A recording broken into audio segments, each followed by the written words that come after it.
네, 안녕하십니까. 딜로이트 베트남 박은실 관세사입니다.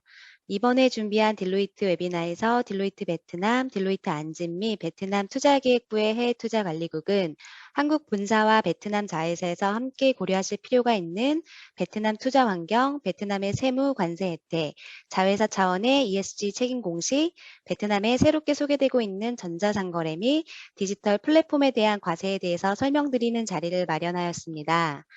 이번에 설명드리는 내용들이 한국과 베트남의 고객사 여러분들께 많은 도움이 되시길 바라겠습니다. 그럼 지금부터 저희 딜로이트 베트남의 한국 서비스 팀을 담당하고 계시는 민부이 파트너의 인사 말씀이 있겠습니다.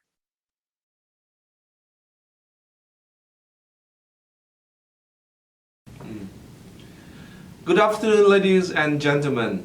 I'm Minh Bui, Tax Partner and Korean Service Group Leaders of Deloitte Vietnam.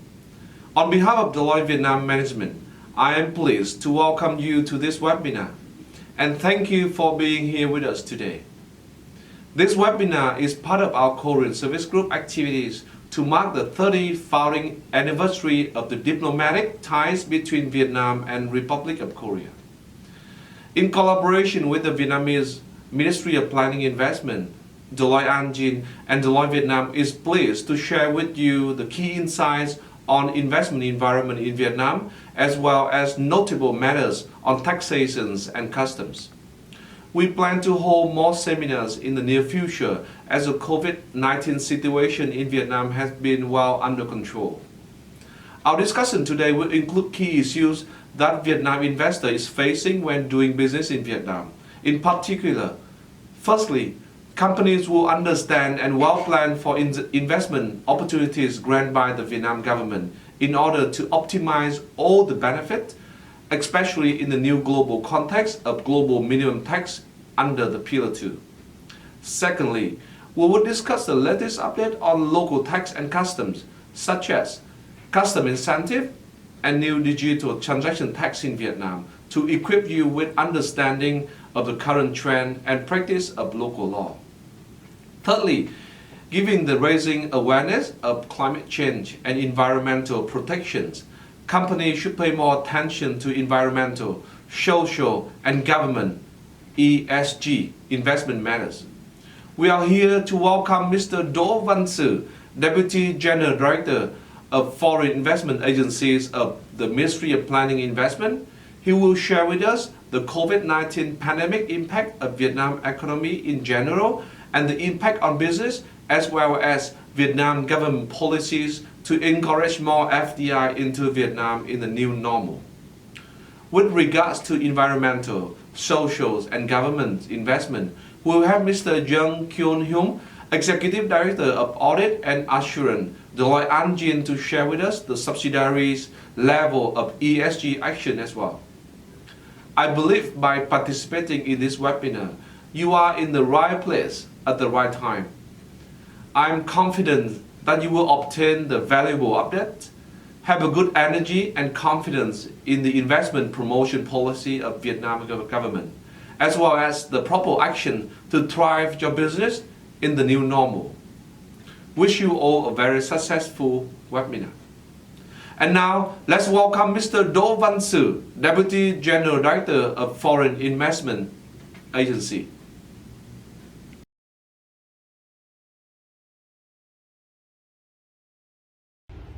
Kính thưa các quý vị, trước tiên xin thay mặt Cục Đầu tư nước ngoài, Bộ Kế hoạch Đầu tư, chúng tôi xin cảm ơn công ty Deloitte đã tổ chức cái hội thảo ngày hôm nay.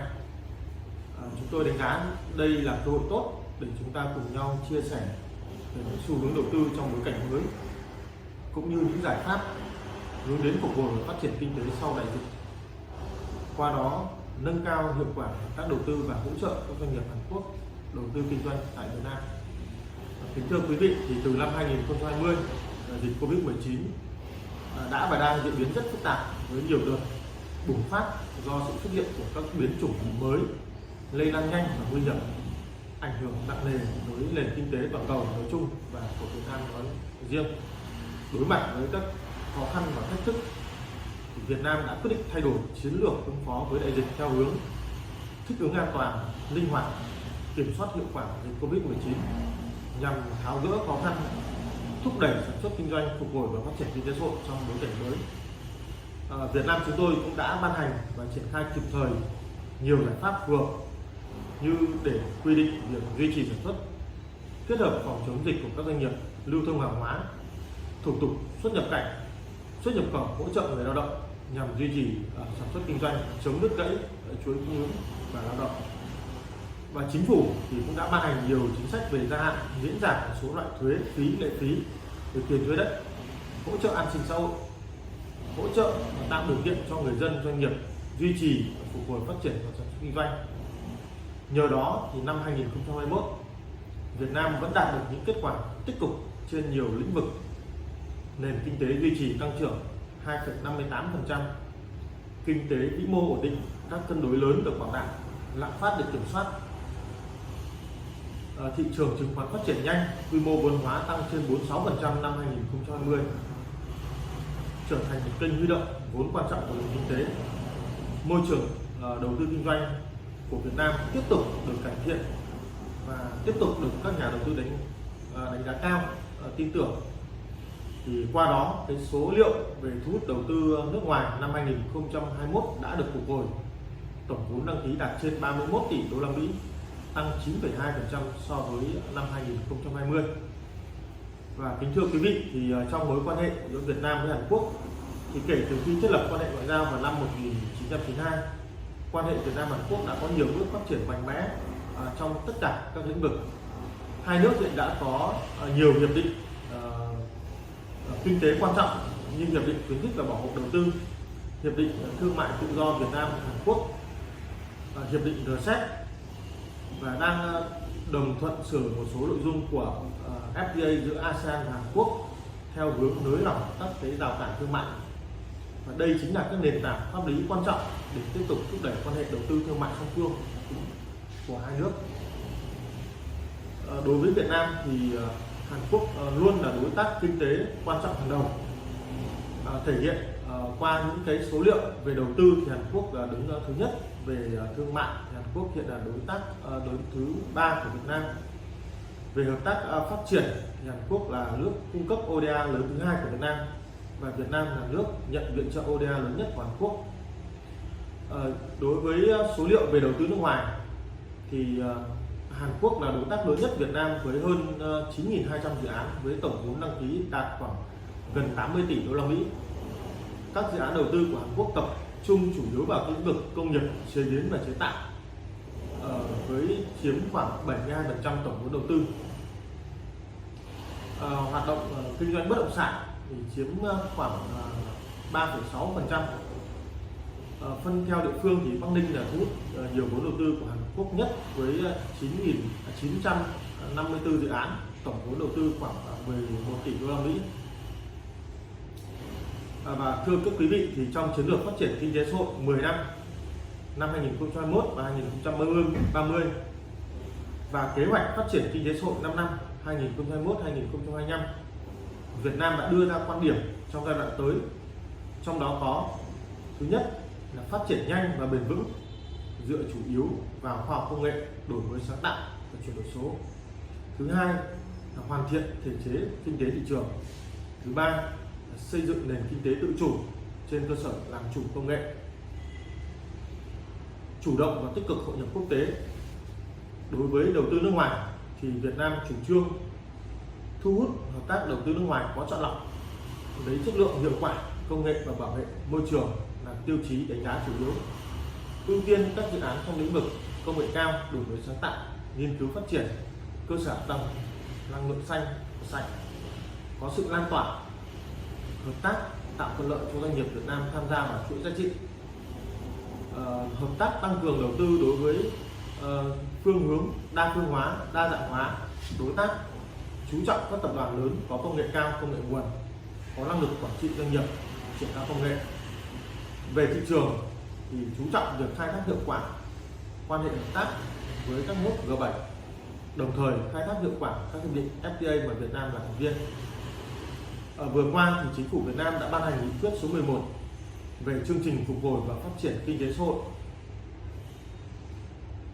Việt Nam sẽ tiếp tục thực hiện đồng bộ các giải pháp nhằm thực hiện mục tiêu kép, trong đó tập trung tháo gỡ khó khăn vướng mắc và thúc đẩy thu hút đầu tư nước ngoài.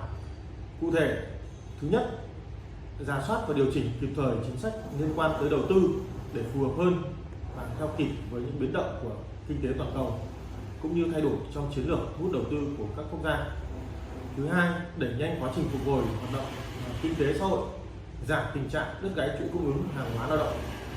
Thứ ba là chuẩn bị sẵn sàng các điều kiện cần thiết để thu hút đầu tư như quỹ đất, quy hoạch năng lượng, triển khai các dự án năng lượng, tăng cường đào tạo nguồn nhân lực, cải thiện thủ tục hành chính, cải thiện môi trường đầu tư kinh doanh theo hướng cạnh tranh thông thoáng. Thứ tư, xây dựng các quy định tiêu chuẩn nhằm tạo ra một bộ lọc lựa chọn các nhà đầu tư nước ngoài có công nghệ tiên tiến, thân thiện môi trường, có năng lực, khả năng chống chịu và phát triển bền vững tại Việt Nam. Thứ năm, chủ động phối hợp với các cơ quan ngoại giao, các hiệp hội doanh nghiệp, các công ty tư vấn, các ngân hàng, quỹ đầu tư để tiếp cận các doanh nghiệp đang quan tâm tới Việt Nam để chủ động tiếp cận. Và thưa quý vị, thì doanh nghiệp Hàn Quốc có thế mạnh trong các lĩnh vực như đổi mới sáng tạo, phát triển và ứng dụng công nghệ cao, điện tử, năng lượng tái tạo, phát triển hạ tầng, xây dựng các khu tổ hợp công nghệ chuyên sâu, nông nghiệp chất lượng cao, y tế, sinh học, du lịch. Đây cũng là những lĩnh vực mà Việt Nam đặc biệt ưu tiên thu hút đầu tư trong thời gian tới. Việt Nam khuyến khích các bạn tiếp tục tăng cường đầu tư vào các lĩnh vực mà hai bên cùng có tiềm năng hợp tác nói trên. Đồng thời mong muốn là các bạn chia sẻ kinh nghiệm, đưa ra giải pháp thiết thực và thúc đẩy và phát triển doanh nghiệp khởi nghiệp, hệ sinh thái khởi nghiệp tại Việt Nam, chuyển giao công nghệ với các đối tác Việt Nam hướng đến mục tiêu sản xuất kinh doanh hiệu quả và bền vững. Ngoài ra, chúng tôi cũng khuyến khích các quỹ đầu tư mạo hiểm đầu tư vào các doanh nghiệp khởi nghiệp, kết nối doanh nghiệp hai nước cùng hợp tác trong các lĩnh vực nêu trên. Với tinh thần đó, chúng tôi sẵn sàng trao đổi cởi mở với các nội dung quý vị quan tâm, đồng thời cam kết sẽ luôn đồng hành và tạo mọi điều kiện thuận lợi để các doanh nghiệp Hàn Quốc đầu tư thành công, bền vững, hiệu quả tại Việt Nam. Xin chân thành cảm ơn. 지금까지 베트남 투자기획부의 해외투자관리국 도반스 부국장님께서 발표를 해주셨고요. 이어서 손원식 회계사님께서 베트남 법인세 인센티브 제도에 대해서 설명을 드리도록 하겠습니다.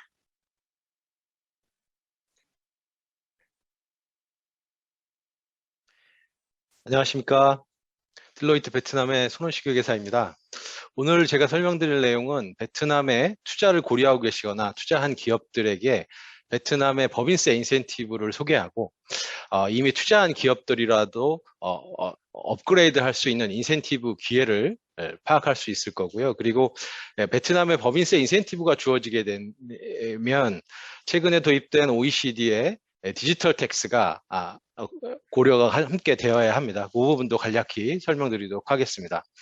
그래서 베트남의 인센티브 프로그램을 좀 요약해 봤는데요. 왼쪽은 전형적인 투자 인센티브 형태를 구분해 봤습니다. 첫 번째는 법인세 인센티브로서 우대 세율이 좀 주어집니다. 베트남은 세율이 20%인데 그거보다 낮은 세율이 주어지는 형태가 있고, 그 다음에 면제와 감면은 50% 감면이고요. 감면 기간이 인센티브마다 좀 다르게 주어집니다.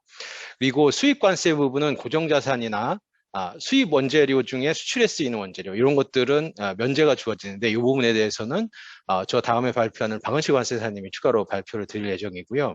토지 임대, 토지세 인센티브 부분은 저희가 많은 기업들이 이제 현재는 제조기업으로 투자를 하지만 공단 개발이라든지 이런 형태의 경우에는 정부와 직접 토지 임대 계약을 하게 됩니다. 그런 토지와 정부와 직접 토지 임대 계약을 할 경우 인센티브가 요건을 만족하면 주어지게 되는데 그런 부분의 형태이고요.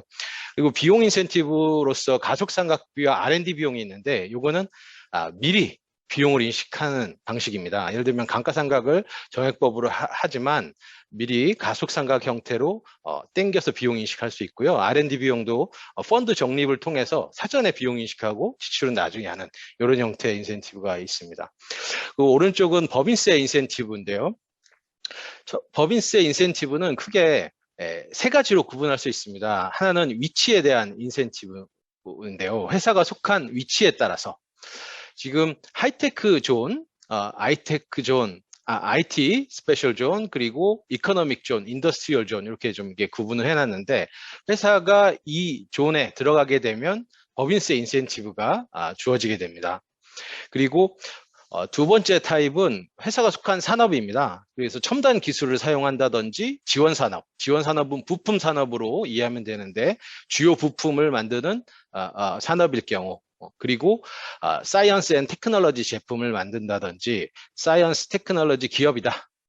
그리고 재생에너지와 클린 에너지 관련 비즈니스를 하고 있고 주요 전자, 기계 자동차 부품, 그다음에 ICT, 디지털 컨텐츠, 소프트웨어를 제작한 경우, 그다음에 환경보호, 교육, 문화, 사회, 그리고 뭐 디지털 팜 같은 이런 형태의 산업에 따른 인센티브 혜택이 있습니다. 그리고 R&D 관련해서 요 R&D 혁신센터 요 부분은 수익을 R&D 센터를 지어서 R&D를 통한 수익을 창출했을 때 수익에 주어지는 인센티브이고요. 그리고 밑에 규모에 따른 인센티브는 회사가 베트남에 투자한 규모에 따라서 주어지는 인센티브입니다. 첫 번째 거는 투자 규모가 6조 이상이고 프로젝트가 3년 6조 동입니다. V&D 6조 동 이상이고 프로젝트가 3년 이내 투자 완료되고 매출액이 10조 동 이상 혹은 정규 직원이 3,000명 이상일 때 주어지는 규모에 대한 인센티브. 두 번째는 투자 규모가 12조 동 이상. 그다음에 세 번째 거는 3조 동 이상의 R&D 센터. 네 번째 거는 특별 우대 산업에 속하고 여기서 특별 우대 산업은 아까 말씀드렸던 첨단 기술 혹은 뭐 부품 우대하는 부품 산업, 지원 산업일 경우 그러한 산업에 속하고 투자금이 30조 동 이상의 프로젝트로 3년 이내에 10조 이상 투자가 완료됐을 때 인센티브가 주어지는데 그 혜택은 다음 페이지에서 설명을 좀 더 드리겠습니다. 다음 페이지로 넘겨주세요. 자, 보시면 첫 번째가 위치 인센티브인데요. 위치 인센티브에서 제일 상위에 있는 거는 경제 특구, 그 다음에 하이테크 존을 예로 들 수 있는데 그 위치에 있을 경우에는 4년 동안 면제, 9년 동안 50% 감면, 10% 우대세율, 15년 혜택이 주어지게 되고요. 그리고 산업별 인센티브 쪽에서는 첨단 기술을 사용하거나 지원 산업, 인센티브 요건을 만족하고 뭐 소프트웨어를 제작한다고 할 경우 인센티브는 역시 아까 말씀드렸던 4년 면제, 9년 감면, 10% 우대세율, 15년이 주어집니다. 기타 인센티브도 그 표를 이렇게 참조하시면 되는데요. 그리고 산업별 인센티브 경우는 보통 회사가 요건을 만족하는지 검토한 후에 신청을 해서 관련 정부 부처의 이제 승인을 받고 인센티브 적용하게 되고 규모별 인센티브의 경우에 상위 두 개, 12조 동 이상, 6조 동 이상의 경우에는 자동 적용이 됩니다. 다만 12조 동 이상일 경우 요건, 추가로 요건이 있는데 그 요건을 만족하면 총리의 승인으로 우대세율이 15년 더 연장이 가능합니다. 그거를 이제 소위 저희가 울트라 라지 인센티브라고 이게 영어로 이게 불려지고 있는데요. 그렇게 15년 더 연장이 가능할 경우에는 총리 승인이 받아야 된다. 그렇게 이해하시면 됩니다. 그리고 맨 밑에 있는 게 작년 21년에 도입된 인센티브인데요. 맨 밑에는 이게 두 가지를 같이 적어놨는데 특별 우대 산업에 속하고 투자자본이 30조 동 이상일 경우 요건을 만족하게 되면 이런 추가적인 요건을 만족하게 되면 최대 37년 우대세율이 주어지고요. 6년 면제, 13년 감면을 적용받게 됩니다. 이 경우는 그 요건별로 정부 부처에 확인을 받아야 적용할 수 있습니다. 다음 페이지로 넘어가겠습니다. 자, 요거는 인센티브에 대한 업그레이드를 예시로 좀 표현해 봤는데요. 회사가 일반적인 공단에 위치한다. 그러면 보통 2년 면제, 4년 50% 감면을 적용받게 됩니다. 그래서 가운데 2년 동안 0%, 4년 동안 10%를 적용받게 되는데 회사에 속한 산업이 지원산업, 하이테크 산업에 속해서 관련 부처의 승인을 받게 되면 밑에 하단에 4년 면제, 9년 감면, 9년 50% 감면, 9년 동안 5%가 적용이 되고 2년 동안 10%가 적용되는 그러한 혜택으로 업그레이드가 가능합니다. 다음 페이지요. 예, 그래서 지원 산업, 이게 부품 산업에 대한 특별 인센티브인데요. 역시 이제 베트남에서는 투자를 유치하려고 하는 여러 가지 이제 산업들을 고려하는 와중에 6개 업종을 정했습니다. 기계 제작, 때문에 그동안에 전통적으로 강했던 신발이나 의류, 그리고 자동차, 전자, 그리고 하이테크 산업, 이들 산업 6개 산업의 중간 부품을 만드는 회사에게 법인세 인센티브를 추가로 주면서 투자를 유치하려는 목적으로 그렇게 하고 있고요. 이 인센티브는 MOIT, 산업통상부에서 승인을 받아야 됩니다. 그리고 그렇게 되면 인센티브를 적용할 수 있지만 향후 세무서와의 여러 가지 이슈를 사전에 방지하기 위해서는 텍스 룰링을 받는 것을 좀 권고드리고 있습니다. 다음 페이지요. 그다음에 하이테크 관련, 기술 관련 인센티브인데요. 회사가 하이테크 기업이라든지 하이테크를 기술을 적용하고 있거나 하이테크를 육성하고 있고 하이테크를 적용한 농장, 그리고 과학기술 기업, 그다음에 소프트웨어를 제작할 경우, 이런 경우에는 MOIST에서 승인을 받는데, 여기서 소프트웨어는 자체 평가로서 적용을 할 수 있습니다. MOST의 승인은 필요 없는데요. 소프트웨어 경우에 요건 만족을 하는지 이제 검토를 면밀히 한 후에 적용을 직접 하시면 되는 그런 스키임을 가지고 있는 특징이 있습니다. 다음으로 넘어가겠습니다. 그러면 이런 인센티브를 받게 되면 고려해야 되는 게, 최근 OECD에서 BEPS 프로젝트의 일환으로 발표한 디지털세의 영향을 고려해야 됩니다.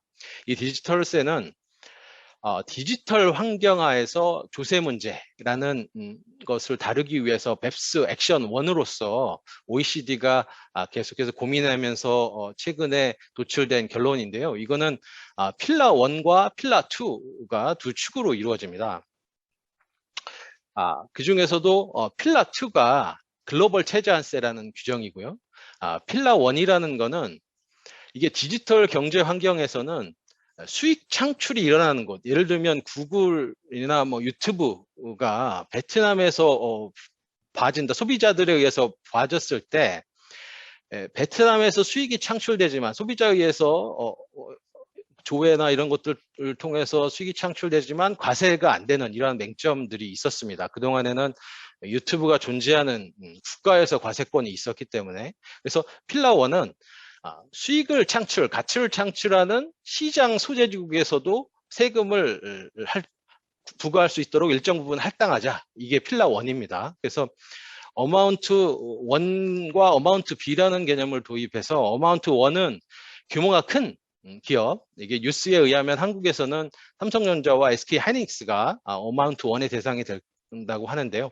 그 규모가 큰 기업들에 대해서는 이 10% 이익률을 초과하는 이 초과 이익에 대해서 25%를 시장 소지국의 매출액 비율로 이렇게 안분하는 형태로 어마운트 A를 소개하고 있습니다. 어마운트 A는 이제 상대적으로 큰 기업들에만 영향을 미칠 것으로 이제 당분간은 보이고요. 어마운트 B 같은 경우는 모든 기업들이 해당하는데 기본적인 마케팅 및 판매 활동을 수행하는 기업에게 고정 이익률로 과세할 수 있게, 그동안에는 사실 벤치마크 스터디를 통해서 과세 금액이 결정되는 이런 복잡한 과정을 거쳤는데 이제 단순하게 고정 이익률 형태로 하는 방식을 소개하고 있습니다. 그리고 디지털 서비스세 및 기타 관련 조세, 디지털세가 도입되면서 한시적으로 적용하고 있었던 디지털 서비스세라는 게 있거든요. 이따가 베트남도 도입한 건데 김혜 기사님이 추가로 설명을 드릴 예정인데요. 그 디지털 서비스 같은 한시적인 거는 없애자. 이게 이제 필라 1의 골자입니다. 자, 필라 1은 그렇게 참조하시고요. 필라 2는 디지털세의 이제 다른 이제 기둥인데요. 축인데요. 요거는 이제 다음 장에서 설명을 추가로 좀 드리겠습니다. 이제 글로벌 최저한세라고 해서 글로벌 기업이 어느 국가에서 운영되건 간에 최소한 15% 이상의 세율을 부과하겠다, 이런 취지로 OECD에서 만들었고 G20 국가들 비롯해 베트남도 다 동의를 한 그런 상황이고요. 그동안에 국가들이 세율을 낮춰서 투자를 유치하고 위한 경쟁을 많이 했었는데 이런 걸 좀 없애기 위한 그런 취지로 도입이 됐습니다. 그리고 현재 OECD에서 발표한 룰에 의하면 750 밀리언 유로, 이게 연결 매출액인데 우리나라 금액으로 환산하면 1조 원 이상이 되는 경우 이 대상이 될 것으로 보여집니다. 그래서 글로벌 최저한세의 메커니즘은 첫 번째가 소득 산입 규칙, 인데요. 소득 산입 규칙은 ETR, Effective Tax Rate, 실효 세율이 15% 미만일 경우 글로벌 모회사, 얼티밋 페어런트, 궁극의 모회사가 있는 국가에서 부족한 세율에 해당하는 세금을 부과하겠다. 이게 이제 소득 산입 규칙으로 이해하시면 되고요. 비용 공제 부인 규정은 부족한 세금이 해외에서 실효 세율이 15%보다 작기 때문에 한국으로 예를 들면 세금을 부과하려고 했는데 한국에 적용되는 세율이 역시 15%보다 낮다라고 하면 그런 소득 산입 규칙을 적용할 수 없게 되기 때문에 다시 이제 자회사의 세금을 다시 부과해야 되는 그러한 방식입니다. 그래서 자회사의 세금을 다시 부과하는 방식으로 이제 그룹산에 지급되는 비용, 자회사에서 본사로 지급되는 비용을 송금 부인하는 방식으로, 비용 공제를 부인하는 방식으로 소개를 하고 있습니다. 그리고 세 번째 방식으로 소개하고 있는 것은 원천지급 과세 규칙인데요. 소득의 원천 지국에서 과세를 하겠다. 요거는 베트남에서 적용하고 있는 외국인 계약자세와 유사한 개념인데요. 베트남 내에서 외국 기업이 어떠한 서비스를 제공하고 소득을 발생시켰을 때 그 소득은 베트남 소스의 소득이기 때문에 베트남에서는 국내법에 의해서 원천 징수를 하고 있습니다. 그런 방식의 원천 지국 과세 원칙을 소개를 하고 있고요. 최저한세율은 9%로 이야기하고 있습니다. 특정 유형의 그룹사 간 거래에 이 원천 지국 과세 규칙을 적용할 것으로 보여집니다. 그 다음 페이지로 넘어가겠습니다. 다음 페이지에 보시면 그 실효세율과 관련한 사례인데요. 실효세율은 국가별로 계산을 하도록 되어 있습니다. A기업이 그림에서 보는 것처럼 국가 1과 국가 2의 자회사를 각각 가지고 있을 때 국가 1에서 B기업은 실효세율이 10%입니다. C기업은 실효세율이 4%이고요. 이럴 경우 평균 세율은 25%가 되게 됩니다. 그리고 국가 2에서 D기업은 실효세율이 15%고 E기업이 5%일 때 실효세율은 평균은 10%가 됩니다. 따라서 국가 2에서는 실효세율이 15%에서 낮기 때문에 A 국가에서 추가적인 세금을 부과하는 이게 글로벌 최저한세의 기본 스키입니다. 이렇게 이해하시면 되겠습니다. 그리고 현재 OECD에서는 750 밀리언 유로 연결 매출 기준으로 그걸 기준으로 적용 여부를 제시하고 있지만 소규모 기업에 대해서도 해당 국가에서 원할 경우는 적용할 수 있도록 그렇게 제시를 하고 있습니다. 그래서 한국에서 앞으로 이 관련 디지털세가 어떻게 도입될지 보아야 그 영향을 판단할 수 있을 것 같습니다. 다음 페이지 넘어가겠습니다.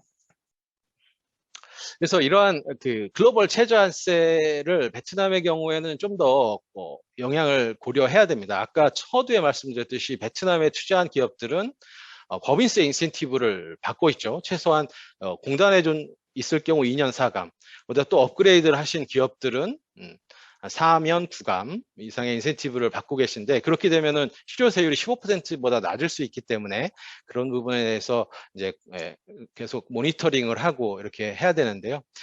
그룹 차원에서 이 글로벌 최저한세의 영향 분석이 되어야 하겠지만 베트남 차원에서도 베트남 정부가 이런 디지털 텍스를 대응하기 위해서 어떤 준비를 하고 있는지 이런 부분에 대해서 모니터링을 하고 분석을 해야 되고 텍스 플래닝에 필요한 부분은 사전에 인지하고 계획을 해야 되겠습니다. 그리고 다음은 베트남 인센티브로 넘어가서 만약에 베트남에서 업그레이드된 인센티브를 가졌을 경우에 이제 관리 부분을 요약했는데요. 인센티브 조건을 계속 유지할 수 있도록 관리해야 되고, 보고서가 필요하면 보고서를 제출하고, 인센티브를 법인세 신고할 때 잘 계산을 해야 됩니다. 프로젝트별로 업그레이드 된 프로젝트가 있고, 인센티브가 적용 안 되는 프로젝트가 있다면 그러한 부분에서 안분 계산이 적절히 되는 그런 부분들 검토가 돼야 되겠고요. 그리고 인센티브가 업그레이드 됐을 경우는 감사나 이런 것들이 나올 수가 있습니다. 그런 것들도 잘 준비해서 대응을 해야 되겠습니다. 다음으로 넘어가겠습니다. 예, 저희 딜로이트 베트남은 그동안 인센티브를 전문으로 하는 GIC 팀이 있습니다. 인센티브 전문 팀이 있고, 그리고 과거 국세청에서 근무했던 대관 업무 팀이 있어서 인센티브 관련한 종합적인 서비스를 제공했는데요. 인센티브 기회 파악에서부터 신청서 제출, 정부와의 협상, 그리고 인센티브를 받은 후에 텍스 롤링, 그리고 추가적인 컴플라이언스 업무 등을 지원하고 있는데요. 저희 딜로이트는 빅4로서 투명하고 깨끗한 방식으로 인증서를 받을 수 있도록 도와주고, 세무 전문가 팀과 대관 업무 지원팀이 혼합한 협력을 통해서 인센티브를 받는 것뿐만 아니라 세무적인 리스크 분석 등 여러 가지 종합적인 분석이 같이 제공되고 있다 하겠습니다. 그래서 실제로 다음 페이지로 넘어갈게요. 네, 실제로 저희가 다양한 산업, 그리고 다양한 종류, 아까 말씀드렸던 여러 가지 인센티브 지원 산업, 하이테크, 그다음에 복합 재료, 교육 등 여러 가지 산업에 대해서 45개 프로젝트에 대한 인센티브를 성공한 바 있고요. 자동차 산업, 전자 산업에 대해서 지원 산업 인센티브 등을 받은 적이 있고, 울트라 라지 인센티브, 규모에 대한 인센티브, 추가 승인을 통한 그러한 인센티브도 지원한 바 있습니다. 다음 페이지요. 예, 그리고 이거는 저희가 지원한 입법화 과정에 기여했던 것들을 요약해 봤는데요. 첫 번째는 시행령 57호를 저희가 고객의 지원을 위해서 비즈니스 커뮤니티, 고참이나 제이참, 유로참 등과 합력해서 이루어낸 거고요.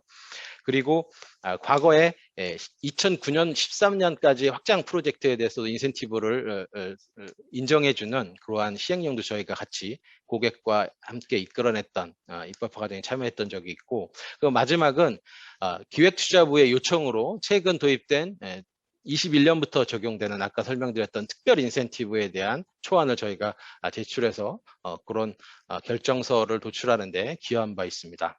다음 장이요. 이거는 저기가 투자계획부에 제출한 의견서고요. 다음 장 넘어가겠습니다.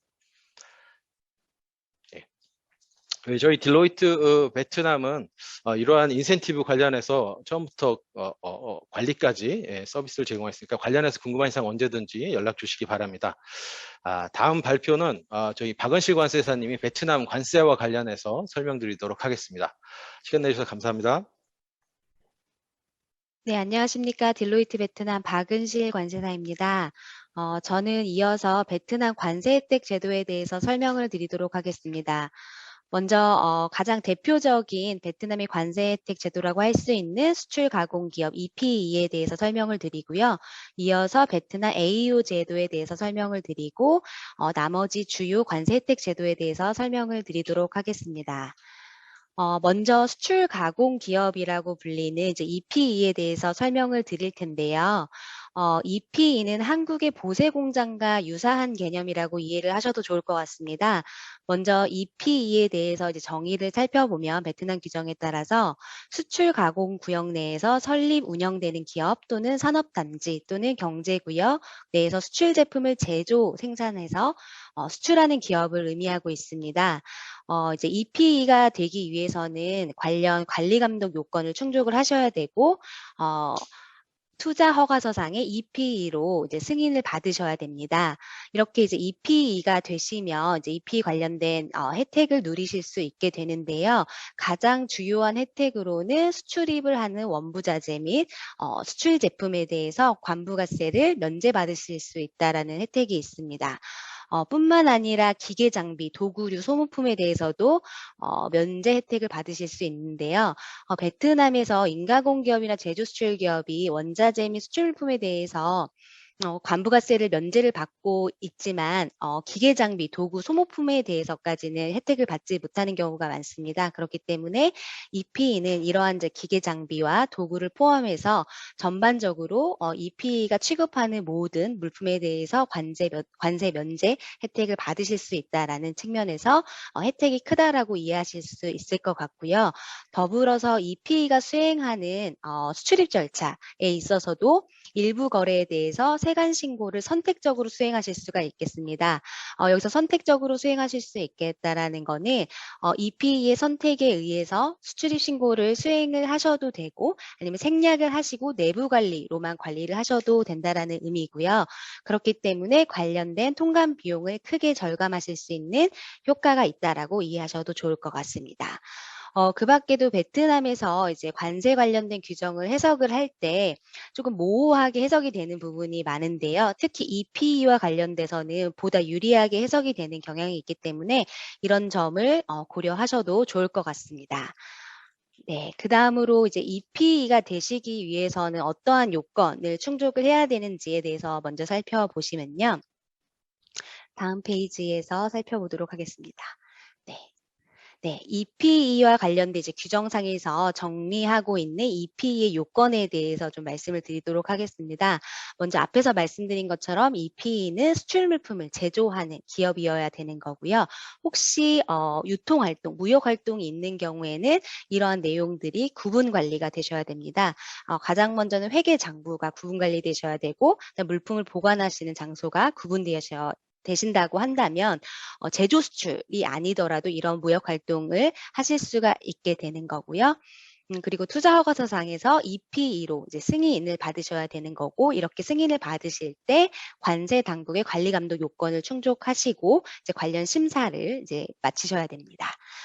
이렇게 이제 관세 당국에서 이제 관리 감독 요건으로 정하고 있는 내용 중에서 특히 가장 이제 살펴보셔야 될 부분이 외부 공간과 분리되어야 된다라는 내용인데요. 이제 EPE와 EPE가 아닌 이제 지역에 대해서 구분 관리를 하실 수 있어야 되겠고요. 그 다음에 EPE가 비과세 혜택을 받고 취급하는 물품에 대해서 관련 이제 소프트웨어를 구비를 하시고 관련 증빙 및 관리를 하셔야 된다라는 부분입니다. 더불어서 EPE 구역 내에서 규정상에서 규정하고 있는 이제 구역에 대해서 특히 창고나 출입구 쪽에 감시 카메라를 설치를 하시고 이러한 내용에 대해서 1년여 기간에 동안 보관을 하시고 세관당국의 요청이 있는 경우 이런 세관당국에 관련 자료를 전송을 하셔야 된다라는 요건이 있습니다. EPE의 가장 큰 혜택으로 제가 관련 물품의 면세라고 이제 말씀을 드렸는데요. 그 다음 페이지에서 보시면 이렇게 면세 적용을 받고 수출입을 진행하신 물품에 대해서 관리 감독을 정확하게 하셔야 되고 그 다음에 매년 관련 보고서를 제출을 하셔야 됩니다. 이제 이런 보고서를 나중에 이제 검증을 하게 되는데요. 이렇게 작성된 보고서 내용에 있어서 이제 생산 계획 단계에서 수입하시고 그다음 원자재 입고 제조를 위해서 출고하시고 그다음에 완제품 입고 그다음 완제품 수출하시는 과정에 있어서 관련 입출고 데이터가 모두 정확하게 관리되셔야 되고 이러한 내용이 관련 보고서에 정확하게 이제 반영이 되셔야 됩니다. 뿐만이 아니라 생산 목적으로 입출고하는 이제 정상적인 이제 입출고뿐만이 아니라 그밖에 재수출되거나 폐기되거나 용도 변경, 뭐 내수 판매하시거나 내수 목적으로 사용하시는 그런 물품들에 대해서도 입출고가 정확하게 관리가 되셔야 되고 이러한 내용들이 보고서에 반영이 될 뿐만 아니라 필요한 경우에는 입증 자료로서 이제 세관에 제출되셔야 될 필요가 있기 때문에 수출입 관리 데이터뿐만이 아니라 회계 데이터, 재고 데이터, 생산 관리 데이터에 있어서 전반적으로 이런 데이터 관리가 정확하게 이루어지고 있는지를 점검하실 필요가 있겠습니다. 그 다음 페이지에서 보시면 이제 세관이 어떻게 이런 내용을 이제 검증하냐에 대한 부분인데요. 이제 세관이 이제 가지고 있는 고유의 이제 산출 공식에 의해서 회사의 실제 기말 재고와 세관이 산출한 기말 재고를 비교를 하게 됩니다. 이렇게 이제 비교한 기말 재고 차이가 저희 리스크 금액이 되는데요. 이런 차이에 대해서 입증하실 수 있는 자료를 사전에 준비하시는 게 저희 회사가 관리 목적으로 필요한 부분이라고 이해하시면 좋을 것 같습니다. 네. 저희가 이렇게 이제 세관 심사를 준비하기 위해서 데이터를 이제 관리를 하실 텐데요. 이렇게 보여드리는 것처럼 수입 단계부터 생산, 수출, 그다음 내부 관리 단계에 있어서 저희가 주요하게 관리하셔야 될 포인트들이 있습니다. 그렇기 때문에 대부분의 재고 차이가 지금 저희가 보여드리고 있는 요소들로 인해서 발생하는 거기 때문에 이러한 요소들이 적정하게 관리가 되고 있는지 사전에 점검을 해보실 필요가 있을 것 같고요. 혹시 미비한 부분이 있다면 관세 심사 전에 미리 보완을 하셔서 세간에 설명을 하실 필요가 있겠습니다. 네, 그러면 이제 그 다음으로 EP 기업이, 난-EP 기업, 일반 기업이 EP 기업으로 전환을 하고자 하실 때에는 미리 저희가 EP 기업 요건을 충족하고 있는지를 검토하실 필요가 있을 것 같고요. 이렇게 검토된 내용을 바탕으로 미비한 부분은 보완을 하셔서 이제 EP 승인을 신청을 하시게 되는데 그 경우에 있어서 이제 관세 조사가 이제 같이 수반이 됩니다. 그렇기 때문에 투자허가서상의 EP 승인 신청을 하시면서 관세 조사를 효율적으로 준비하실 수 있도록 저희 딜로이트 팀에서도 지원을 하고 있기 때문에 이러한 저희의 서비스를 고려를 해보시면 좋을 것 같고요. 그 다음으로 베트남 AEO 제도에 대해서 좀 설명을 드리도록 하겠습니다. AEO는 수출이 안전관리 우수공인 업체라고 이제 한국말로 표현을 할 수 있을 것 같고요. 관세 당국이 법규 준수 및 안전관리 수준에 대해서 심사를 실시하고 공인한 기업입니다. 미국 9.11 테러 이후에 무역 안전에 대해서 이제 중요성이 부각됨에 따라서 세계 관제기구에서 이제 정한 국제 표준에 해당이 되는 거고요. 세계 무역 기구에서 무역 원활한 협정을 통해서 WTO 회원국은 모두 AEO 제도를 도입을 해야 되고 이에 따라 2011년부터 베트남에서도 AEO 제도를 도입을 하고 있습니다. 최근에 이제 관련된 요건하고 혜택이 확대되고 있는 추세이기 때문에 베트남의 AEO도 함께 고려를 해보시면 좋을 것 같고요. 먼저 AEO 요건에 대해서 이제 말씀을 드리면 첫 번째로 수출입 금액 조건이 있습니다. 수출입 금액 기준으로 1억 불이고요. 제조 수출 금액으로 4천만 불 기준의 요건이 있습니다. 그 다음으로 관세 및 조세 법규 준수를 하고 있는 이제 기업이셔야 되고, 그 다음에 내부 통제 시스템이 효율적으로 운영되고 있는 기업이셔야 됩니다. 기업 운영 전반에 있어서 또는 수출입 물품 관리에 있어서 적절한 내부 프로세스를 가지고 계셔야 되고요. 그 다음으로 회계와 감사에 대한 법규 준수를 잘 수행하고 있는 기업이셔야 되고 수출입 물품에 대한 결제를 은행을 통해서 수행을 하고 계셔야 되는 기업이셔야 됩니다. 그 다음으로 세관 절차 및 세무 절차에 있어서 전자적으로 처리를 하고 계셔야 되는 업체이셔야 됩니다. 이러한 이제 요건들, 법에서 정하고 있는 요건들을 모두 충족하는 경우에는 이제 AEO가 이제 되실 수 있는데요. AEO 혜택에 대해서는 제가 그 다음 장에서 보다 자세하게 설명을 좀 드리도록 하겠습니다. AEO의 가장 큰 혜택은 수출입 신고 절차상에 있다라고 보실 수 있겠는데요. 베트남에서는 이제 통관 단계에 있어서 이제 단계를 좀 수준을 구분을 하고 있습니다. 그래서 그린 채널, 옐로우 채널, 레드 채널로 이제 구별을 하고 있는데 그린 채널 같은 경우에는 서류 심사나 실무 심사 없이 이제 통관이 수리가 되는 이제 기업이라고 이해하실 수 있는데 이렇게 이제 저희가 AEO가 되시면 서류 심사나 화물 실물 심사가 없는 그린 채널로 통관이 가능한 기업이 되실 수 있겠습니다. 그리고 이제 AEO 기업이 되시면 어떤 정보가 통관 정보가 이제 충분하지 않은 경우에도 미리 세관 신고를 완료를 하시고 물품을 반출하실 수 있게 되고요.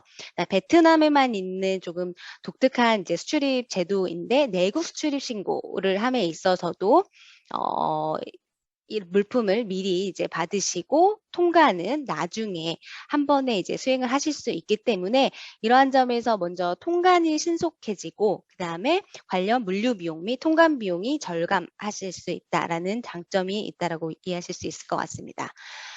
그 밖에도 심사적인 측면에 있어서 특히 베트남에서 이제 심사가 많이 까다롭고 어려운 부분이 있는데요.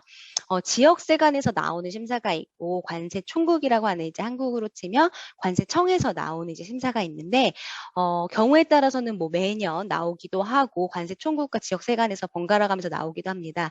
그런데 이제 AEO가 되시면 저희가 관세 총국, 관세청에 해당하는 관세 총국에서 3년에 한 번 갱신 심사만 받으면 되기 때문에 저희가 어느 정도 예측 가능한 범위 내에서 심사를 이제 수행하실 수 있기 때문에 이러한 이제 심사로 인한 애로를 저희가 이제 좀 줄이실 수 있다라는 장점이 있다라고 말씀드릴 수 있을 것 같습니다. 그 밖에도 관세 혜택 측면에서는 먼저 관부가세 납부가 필요한 기업인 경우에는 수입 통관 당시, 수출입 통관 당시에 관부가세를 납부하실 필요가 없고 그 다음 달 10월 10일까지 관부가세를 납부하실 수 있고요. 환급의 경우에도 심사 전에 미리 환급을 받으실 수 있기 때문에 특히 베트남에서 이제 환급 관련해서 이제 이슈가 조금 많이 있으신데요.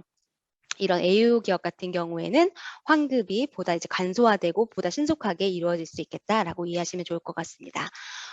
그 밖에도 이제 베트남에는 AEO 기업 간에 이제 협의체를 구성을 해서 베트남 관세총국, 관세청급의 관세총국과 직접 이제 관련 내용을 지금 협의를 하게 되는데요. 이런 이제 협의체에 참가를 하셔서 저희 기업에 필요하신 부분을 직접 이제 관세총국에 이제 의견 개진하실 수 있기 때문에 이러한 루트로서도 좀 활용을 하시면 좋을 것 같습니다. 이제 AEU를 인증을 신청하시거나 갱신을 하시기 위해서는 이제 AEU 인증 자격 평가가 필요하실 것 같고요. 그다음 관련된 법규 준수를 저희가 잘 수행하고 계시는지에 대한 평가가 필요할 것 같습니다. 이러한 이제 평가를 통해서 저희가 미비한 부분을 좀 준비하시고 신청을 하신 다음에 관세 심사를 거쳐서 저희가 AEU로 인증을 받으시거나 이제 갱신이 되시는 프로세스로 이제 진행이 되시는 거고요. 이러한 부분에 대해서도 저희 딜로이트에서 지원을 해드리고 있기 때문에 저희 딜로이트 관세팀의 서비스를 한번 고려해 보실 수 있겠습니다. 그 뒤에서는 저희가 좀 더 이제 프로세스에 대해서 구체적으로 이제 설명을 드린 부분이고요.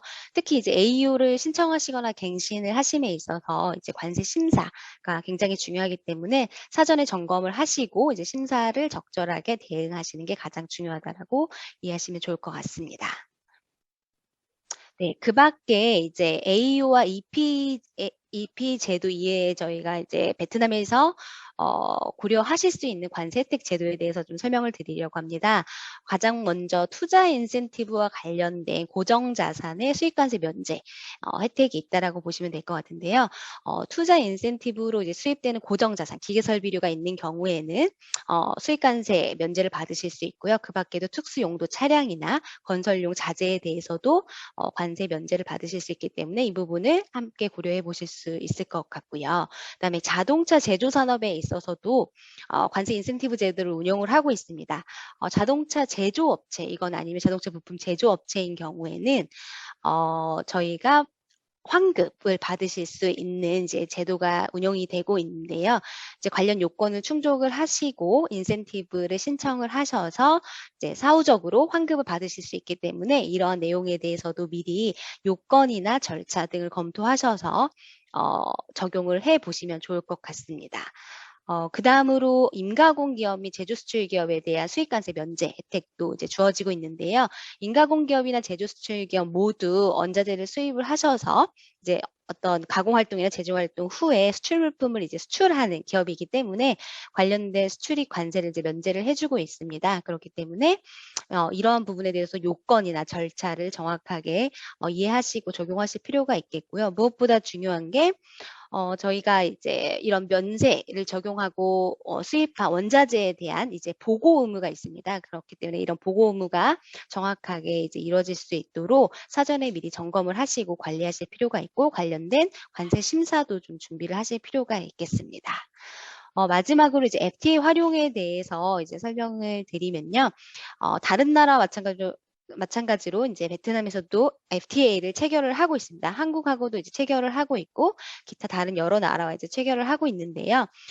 FTA를 활용을 해서 수입 관세를 절감을 하실 수 있는 방안을 마련을 해보시고 그다음에 관련해서 수출도 증진을 도모해 보실 수 있겠습니다. 더불어서 베트남에서는 이제 많은 기업이나 다양한 기업군에 대해서 수출입 관세 면제를 이제 적용하고 있는데 면제를 적용함에 있어서 관련 리스크가 있는 경우가 있습니다. 이제 HS 코드 이슈나 아니면 관련 절차, 요건을 이제 정확하게 마련을 구비를 하지 못해서 이제 관련 리스크가 발생이 되는 경우가 있는데 이런 리스크를 대비하는 차원에서도 FTA를 활용할 수 있는 방안이 있기 때문에 이러한 부분을 사전에 좀 검토를 하셔서 저희가 이제 보완적으로 활용을 하시면 좋을 것 같습니다.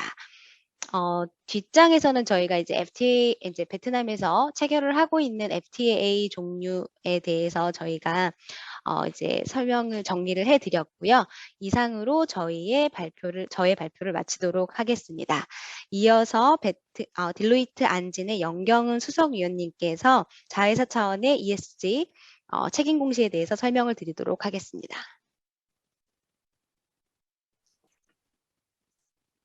네, 안녕하십니까. 인사드리겠습니다. 딜로이트 안진 회계법인의 어슈런스 담당하고 있는 ESG를 담당하고 있는 연경흠이라고 합니다. 네, 이번 시간에는 좀 더 색다른 주제인 ESG 책임 공시라는 주제로 발표를 진행하도록 하겠습니다. 딜로이트 내에서도 ESG 센터가 지금 설립이 되어 있고요. ESG에 대한 전문 자문을 지금 진행을 하고 있습니다. AP 물론 또 글로벌 조직하고도 연동돼서 최근 이제 ESG에 관련된 이슈들을 대응을 하고 있다고 보시면 될 것 같습니다. 오늘 제가 이제 발표드린 순서는 ESG 공시 체계부터 규제 현황, 표준화 논의, 국제 흐름까지 말씀을 드릴 건데요. ESG의 공시의 중요성을 좀 이해하시고 또 어떠한 트렌드가 형성되었는지 그리고 우리가 어떻게 대응을 해야 하는 것이 어떤 대응을 해야 하는 것이 좋은 건지 한번 생각해보는 시간이었으면 좋겠습니다. 먼저 공시 체계에 대해서 말씀을 좀 드리겠습니다. ESG는 뭐 많이들 이제 들어보셨겠지만 환경, 사회, 지배구조라는 약칭으로 지금 비재무 성과를 판단하는 기준으로 지금 활용되고 있습니다.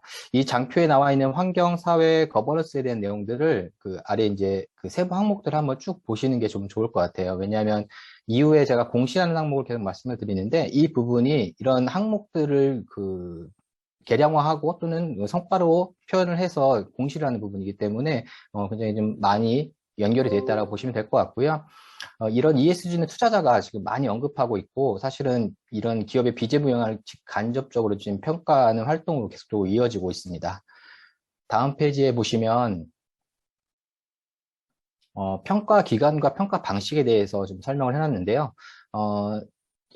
지금 다양한 이해관계자들이 특히 이제 투자자가 이 ESG 평가를 지금 활용을 하고 있습니다. 현재 되게 정말 많은 평가 기관들이 뭐 AI 또 빅데이터라는 분석 기법을 통해서 데이터를 분석을 하고 있는데요.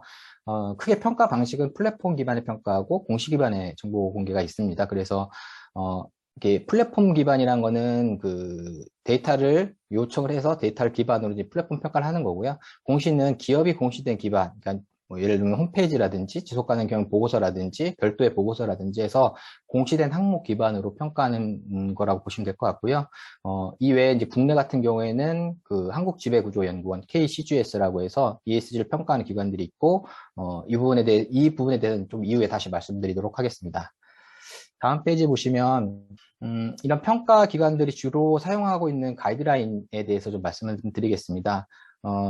크게 가이드라인 중에서 오늘 좀 말씀드릴 부분은 GRI 가이드라인하고 SASB라고 해서 지속가능성 회계 기준위원회라고 하는 곳과 TCFD 기후 관련 재무 위험을 공개한 태스크포스가 있는데요.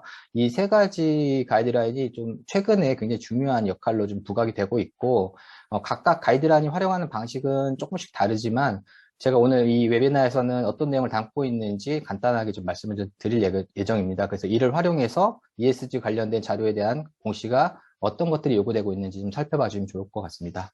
다음 페이지부터 공시 기준에 대해서 좀 설명을 드리도록 하겠습니다. GRI 같은 경우에는 경제, 환경, 사회 기반으로 지금 공시를 하게 되고 있고 현재 지속가능 경영 보고서라고 하는 비재무 보고서죠. 기업이 자발적으로 지금 보고하고 있는 보고서의 가장 기반이 된다고 보시면 될 것 같아요. 그래서 많은 기업들이 이 글로벌 리포팅 이니셔티브에 나온 이제 세분화된 항목을 기준으로 해서 기업의 비재무 공시를 진행을 하고 있고요. 환경, 사회, 경제라는 카테고리를 기반으로 진행을 하고 있다가 최근에는 이 산업 세그먼트를 나눠서 산업의 공시 표준을 좀 요구하는 형태가 좀 늘어나고 있습니다. 그래서 산업별로 차이를 좀 두려고 하는 경향을 가지고 있다. 이 정도 이해해 주시면 될 것 같고요. 다음 페이지에는 SASB라고 하는 Sustainability Accounting Standard Board라고 하고 말씀드리는데요. 지속가능 회계기준위원회, SASB는 미국에서 출발을 시작을 했습니다. 그래서 초기에는 산업별 세그먼트를 가장 먼저 나눠서 편차를 좀 두고 회계의 영향을 좀 보려고 했던 기관이고요. 총 77개의 산업 영역을 나누어서 산업별 지속가능성을 평가를 하고 있습니다. 그리고 산업별로 사실 이제 내용을 지금 들여다보면 오늘 좀 보여드리진 않았지만 26개 영역이 있고, 예를 들면 온실가스, 인권, 안전, 폐수 관련 이런 여러 가지 환경적 요소, 그다음에 사회적 요소들을 반영을 하고 있는데 산업군별로 좀 편차를 두고 이 중요한 공시 기준을 미리 선정을 해서 이것들은 반드시 공시하시오라고 이렇게 요구를 하고 있는 수준이라고 보시면 될 것 같습니다. 그리고 오른쪽에 보시면 영역을 환경, 사회적 자본, 인적 자본, 그다음 사회 모형 및 혁신, 리더십 및 지배 구조. 어떻게 보면 환경, 그리고 사회적 자본과 인적 자본 같은 사회적 가치, 그 다음에 사업과 비즈니스와 지배구조와 같은 거버넌스의 형태를 좀 세분화해서 이 공시체계를 만들었다고 보시면 될 것 같고요. 이 SASB는 이후에도 또 말씀드리겠지만, 지금 공시 흐름에서 굉장히 중요한 포지션을 차지하고 있는 이런 어카운팅이라고 좀 보시면 될 것 같습니다. 다음 페이지요. 다음 페이지에 이제 TCFD 내용인데요. 사실 이 TCFD는 기후변화 이슈에 대해 관련된 공시 요건으로 가장 중요한 요소라고 보시면 될 것 같습니다. 이 TCFD가 요구되는 거를 원형으로 좀 보여드렸는데요. 거버넌스, 전략, 리스크 관리, 지표 및 목표, 이렇게 지금 공시의 권고 영역인데요. 기존에 이제 탄소량이라고 하는 이산화탄소량이라는 것들을 그냥 배출량을 공개하는 수준이 아니라 의사결정을 위한 지배구조가 어떻게 되는지, 전력과 리스크를 해지하기 위해서 어떠한 재무계획을 가지고 있는지, 이런 재무계획을 통해서 리스크를 어떻게 식별하고, 리스크라고 하는 것들은 사실은 좀 더 복잡하게 말씀을 드리면, 기후변화에 의한 물리적 영향, 그러니까 홍수나 한파, 극심한 영향 등에 따라서 나타난 영향들, 그러니까 예를 들면 이런 거겠죠. 베트남 지역의 가뭄으로 인해서 가뭄 정도가 심해질 때에 우리 비즈니스에 영향을 미치는 정도, 또는 북미의 한파를 통해서 에너지 가격이 상승했을 때 미치는 영향의 정도, 이런 시나리오 분석을 통해서 진행하는 것들이고요. 또는 기업의 시장이나 평판 리스크를 포함을 해서 이런 것들 분석을 해서 보고하게끔 되어 있다고 보시면 될 것 같습니다. 그리고 이런 것들을 해결하기 위해서 어떤 관리 방안, 또는 목표나 공시 요건들이 있는지에 대해서 얘기를 좀 하고 있습니다. 딜루트에서도 이런 것들을 보고, 이제 TCFD가 사실은 이 항목들이 꽤 많이 KIFRS에 지금 반영이 돼 있어요. 그래서 이거를 회계 기준에서 어떻게 해석을 해야 되느냐는 것들을 검토를 하고 있는 중이고, 이런 측면에서, 거버넌스 관련해서는 감사위원회에서도 참여를 해서 회계 기준과 ND에서 고려를 해달라라는 것들을 좀 제시를 드렸고요. 전략적인 부분에서는 장기적 전략이 좀 확인이 되어야지 평가가 가능하기 때문에 이것도 좀 반영해달라. 그리고 기회적인 요소도 같이 돼야지만 어떤 재무 영향을 좀 적절하게 보일 수 있다. 또는 리스크 관리도 별도로 확인되기보다는 우리 내부의 기존에 있는 내부 체계하고 연동되게끔 되어서 한 프로세스에서 평가될 수 있게끔, 그다음에 지표나 목표도 사실 이것들은 이제 미래를 평가하기 위한 것들이 좀 많이 있기 때문에 불확실성이 굉장히 높아요. 그래서 회계 기준에 넣기는 좀 어려운 부분이 많아서 이런 기준들이 좀 명확하게 보여질 수 있게끔 해달라는 것들이 계속적으로 논의가 되고 있다고 보시면 될 것 같습니다. 다음 페이지요. 한국의 이제 KCGS에 대한 내용인데요. KCGS는 지금 한국지배구조원이죠. 국내 기업을 평가하는데 가장 많은 신뢰성을 가지고 있다고 보시면 될 것 같고, 공시정보를 이제 공식정보 기반으로 평가를 하면서 피드백을 반영합니다. 그러니까 컨트리버시 사항을 반영한다고 보시면 되는데, 이 변동 사항들을 적절하게 반영을 해서 최종 발표를 진행하게 되고요. 지금 이런 KCGS에서 평가할 때, 국내 기업을 평가할 때, 유가증권, 시장에 있는 상장회사라든지 코스닥 상장회사, 대기업 집단의 소속회사, 그러니까 자회사를 포함한 평가 대상 수행을 좀 확장을 하고 있고, 이런 책임 범위가 자회사까지 넓어지고 강화되는 추세로 가고 있습니다. 그렇게 보면은 우리 해외 법인 또는 해외에 지분을 관리하고 지분회사도 같이 포함을 돼서 공시하는 범위로 확장이 된다고 보시면 되고요. 이런 것들이 지금 우리 기업들이 많이 나가 있는 베트남에서도 어느 정도 그 평가 결과에 영향을 줄 수밖에 없는 구조로 보여지고 있습니다. 다음 페이지요.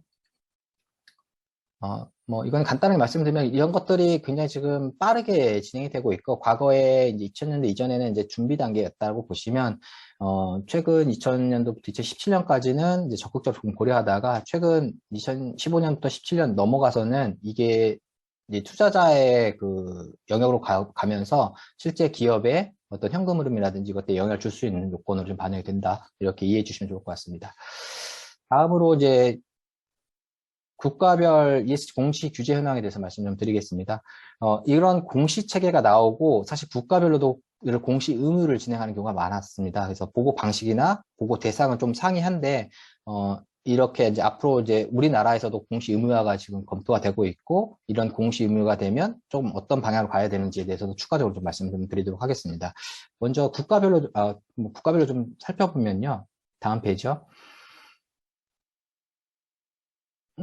EU 같은 경우에는 사업보고서나 또 기타 보고서로 환경이나 지속가능한 공시를 이제 500인 이상 기업은 지금 진행을 하고 있고요. 최근에 좀 이슈가 됐던 거는 2018년도에 지속가능 금융행동 계획을 통해서 ESG 투자나 리스크 정보 공시를 이제 방안을 수립을 했습니다. 그래서 작년이죠. 2021년 3월부터 지속가능 금융공시 규정, 그러니까 SFDR이라고 해서 이 규정을 통해서 금융권에서는 투자 상품 그리고 지속가능 정보를 공시하게끔 의무화를 시켰고, 사실 이 부분에서 이제 EU 쪽에서 시작하는 것들을 보면 이제 금융 섹터라는 것들을 먼저 이제 지정을 했고요. 사실 이것들이 계속적으로 확장이 되면서 지속 가능에 관련된 기후 이슈 그리고 지속 가능성 이슈를 공시하게끔 이제 요구가 되고 있습니다. 다음 페이지요. 미국 같은 경우에는 사실 바이든 정부가 들어서면서 기후 관련된 이슈를 굉장히 크게는 얘기를 했었습니다. 근데 최근에 올해 3월이죠. 미국 SEC에서 기후 공시 의무화 초안이 지금 공개가 됐고요. 사실 그 초안을 기반으로 해서 기후 공시를 확대 적용한다라고 이야기를 했습니다. 그리고 이번 초안에서도 보면 이제 기후 리스크 정보 공시가 흔히 말하는 스콥 3라고 하거든요. 그러니까 협력사나 자회사까지 확대를 요구를 하고 있어요. 그래서 기후에 대한 리스크를 판단하고 그 리스크가 미치는 영향을 이제 협력사까지 다 모아서 공시하십시오라고 지금 이야기를 하고 있다고 보시면 될 것 같습니다. 다음으로 넘어가면요. 아시아권 같은 경우에는 홍콩 같은 경우에는 의무 공시를 좀 빠르게 도입을 했었고, 최근에도 계속 강화를 좀 하고 있고, 그 다음에 베트남 같은 경우에도 ESG 관련 법규가 최근에 막 계속 강화가 되면서 환경보호법이 개정되고 이런 것들이 좀 추세가 지금 흘러가고 있고요.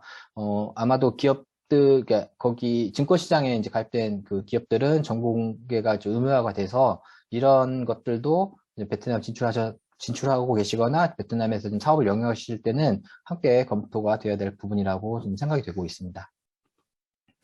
다음 페이지요. 이제 한국 같은 경우에도 작년 1월 달에 기업 정보 공시 제도 개선에 대한 방안을 금융위에서 발표를 했습니다. 그래서 IFRS 지금 현재 기업 지배구조 보고서가 발행이 되고 있고, 그것들을 2025년도에 지속가능 경영 보고서 의무 공시로 확대하겠다라고 했고, 2030년에 코스피 전 상장사 대상으로 확대하겠다는 안은 발표를 했고요. 이런 것들을 기획하는 단계에 지금 들어갔습니다. 근데 그 때마침 이제 작년에 이제 IFRS에서 회계 기준하고 비재무 기준을 이제 포괄하는 그 공시 기준을 수립하겠다고 해서 ISSB라고 하는 국제 지속 가능성 표준위원회가 설립이 되었습니다. 요거와 마찬가지로 한국에서도 한국 지속 가능성 표준위원회, 그러니까 KSSB라고 하는 것들을 설립이 되었고요. 그래서 올해부터 나온 이제 이후에 또 말씀드리겠습니다. 이제 ISSB에 나온 그 공시 초안들이 있거든요. 그걸 기반으로 이제 지금 금융이나 함께 지금 대응을 하고 있습니다. 네, 다음으로 넘어가겠습니다. 그 다음에는 그러면 이런 표준화 논의가 지금 되고 있는데, 제가 방금 말씀드렸던 ISSB라든지 KSSB, IFRS에서 논의하는 수준들에 대해서 말씀 좀 드리도록 하겠습니다. 이렇게 보시면 제가 이제 오늘 GRI, TCFD, 그다음에 SASB 이런 것들 말씀드렸죠. 이런 것들이 지금 사실 통합이 됐어요. 그게 통합이 되면서 IFRS에 통합이 되면서 국제회계 기준 안에 지금 들어갔고, 사실 그것들이 ISSB라는 어떤 보드를 만들었습니다. 그 보드에서 그러면 이제 그럼 비재무 요건들을 공개하는 요건들을 정의를 하자라고 해서 표준 공개 초안이 3월 말에 지금 나왔고요. 그것들에 대해서 지금 논의가 굉장히 활발하게 국제사회에서 진행이 되고 있고, 우리 한국에서도 그거에 대한 검토를 해서 조만간 이제 국제사회에 다시 피드백을 드릴 예정입니다. 다음이요. 사실 이런 것들에 논의를 할 때 이게 뭐 뒤에도 더 말씀드렸지만 이제 회계 처리에 대한 영향도까지 넘어갈 수가 있어요. 어디에 공시하느냐, 어디까지 공시할 거냐에 따라서 달라지겠지만, 이제 일단은 저희도 이제 그 배출권 거래 제도라는 기후 변화에 관련된 제도가 있고, 거기에 나온 자산의 변화가 있거든요. 거기에 따른 회계 처리들에 대한 영향들 같이 검토를 했었고요. 그것들이 사실 재무제표에 표시할 때는 이거를 어떻게 추정할 거냐, 방법론이라든지, 그 다음에 시장 가치를 어떻게 할 건지에 대한 고민들이 많이 있었고요. 기업들이 이 계속 기업으로 가정을 하고, 진행을 해야 되는데, 사실 검토 기준이 이제는 아마 좀 롱텀으로 진행이 되기 때문에 단기 계획보다는 좀 장기적 계획까지 반영을 해야 되는 좀 어려움도 있다라고 보여지고 있고요. 재고 자산 평가나 뭐 감가상각, 충당 부채 이것들은 이제 배출권 거래자 가격을 넣거나 이제 자산 뭐 매각 이런 것들에 대한 손실 가치를 넣을 때 사실 좀 고민을 하면서 지금 의견 개진을 하고 있는 상황이라고 보시면 될 것 같습니다. 다음으로 넘어가겠습니다. 그걸 기반으로 제가 공시책의 이제 국제 흐름에 대해서 마지막으로 말씀을 드리고 마치도록 하겠습니다.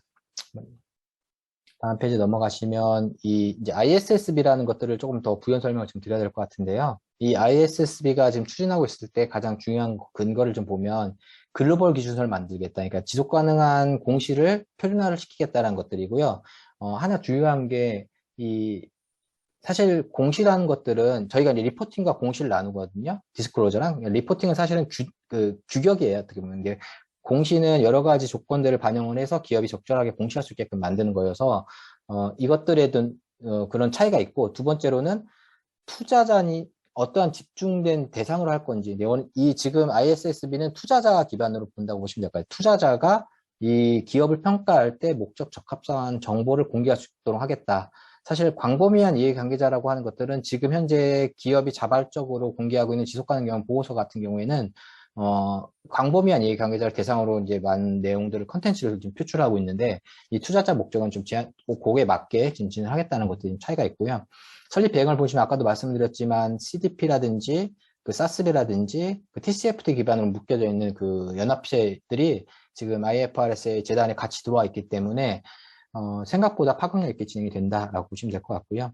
그게 이제 IFRS의 운영 구조를 보시면, 그래서 저희가 지금 쓰고 있는 재무보고 기준이 그 IASB라는 쪽이고요. 이 Sustainability를 넣어서 IASSB라고 해서 이 공식 기준을 지금 만들고 있고, 올해 3월 달에 공식 초안이 나와서 7월 달까지 의견 수렴 받고, 올해 연말 내에 이 의견을 내겠다라고 이야기를 하고 있습니다. 다음 페이지요. 공시 초안을 보면 두 가지가 있어요. 첫 번째가 일반 그 지속 가능성 관련 공시 원칙이 있고요. 두 번째가 우측에 보이는 기후 관련된 공시라고 보시면 돼요. 근데 이 일반 공시 원칙은 사스비의 기본적인 원칙들을 다 가능한 준용을 많이 했고, 기후 쪽 관련된 S2에 대한 공시 원칙은 흔히 말하는 그 TCFD 관련된 거버넌스, 전략, 리스크, 지표 및 목표까지 포함을 하고 있다라고 보시면 될 것 같습니다. 다음 페이지요. 이런 것들에 대해서 초안에 대해서 저희가 지금 국내에서도 많이 논의를 하고 있고, ISSB가 나오는 원칙들을 잘 좀 들여다 봤을 때 지금 말씀드릴 수 있는 부분들을 좀 정리해서 말씀을 드리면, 일단 기본 방향은 아까도 말씀드린 투자자 중심이고, 아직은 환경 기후에 집중돼 있지만 앞으로 소셜이라든지 거버넌스 쪽으로 글로벌 이해관계 추가 의견을 수렴해서 확대하겠다는 취지가 있고요. 그다음에 아까 말씀드린 국제 기준선, 그다음에 이 각종 이니셔티브, 그러니까 아까 파급력 있는 이니셔티브와 연계를 해서 그것들을 준용을 했기 때문에 생각보다 빠른 시점에 이 안들이 통과가 될 거라 지금 생각이 되고 있습니다. 그 검토안을 보시면 크게 이런 기본 방향에 대해서는 지금 방금 말씀드린 부분으로 지금 정리가 되고 있고요. 이런 것들을 통해서 협력 관계랑 그다음에 공시의 기준들을 좀 재빠르게 취득하려고 하는 방안이 있고요. 그다음에 공시 기준을 적용하는 대상이 어디까지 둘 거냐가 또 중요한 이슈가 될 수 있어요. 그래서 지금 뭐 아까도 말씀드렸던 EU 같은 경우에는 금융권 기반으로 먼저 시작을 했는데 지금 우리는 뭐 어떻게 하면 상장법인이라든지 금융회사를 대상으로 우선 도입을 할 건지 또는 공급사들 또 이게 TCFD 기준이거든요. 그리고 지금 SEC에서 요구하고 있는 수준이기도 하고 그래서 밸류체인에서 관련된 관계사나 협력사까지 포괄해서 공시를 해야 되는 건지에 대한 의무화 기준들을 계속적으로 논의를 하고 있다라고 보시면 되고요. 공시 유치 같은 경우에는 이것들을 사업보고서에만 넣을 건지 아니면 재무제표에서 뭐 본문에 반영할 건지 주석에 반영할 건지 뭐 이런 것들을 지금 논의를 하고 있어요. 그래서 또 하나는 뭐 별도 지속가능성 보고서로 발행을 하는 경우도 있고요. 근데 이런 것들이 결정되는 순간 기업이 의무적으로 어딘가에 이제 이것들을 기록하고 운영하는데 이거에 대한 근거 또한 또 준비가 되셔야 되기 때문에 굉장히 중요한 요건이다라고 보여지고 있고요. 지금 제가 이제 지금까지 이제 자회사의 이제 ESG 책임 공시에 대한 내용을 좀 말씀을 드렸습니다. 사실 이 해외에 진출하고 있는 사업장 관리에 좀 참고가 되시길 좀 바란 마음에서 이렇게 정리를 해서 말씀을 드렸고요. 이제 비재무 정보도 이제 회계 정보와 마찬가지로 이제 관리가 이제 되게 필요한 수준까지 올라왔다 이렇게 이해해 주시면 좋을 것 같습니다. 그리고 지금 안으로는 한 26년에 발행을 목표로 한다면 사실은 25년도 기반에서 시작을 해야 되기 때문에 저희가 지금 가지고 있는 준비 기간이 한 2, 3년 정도라고 보시면 될 것 같고요.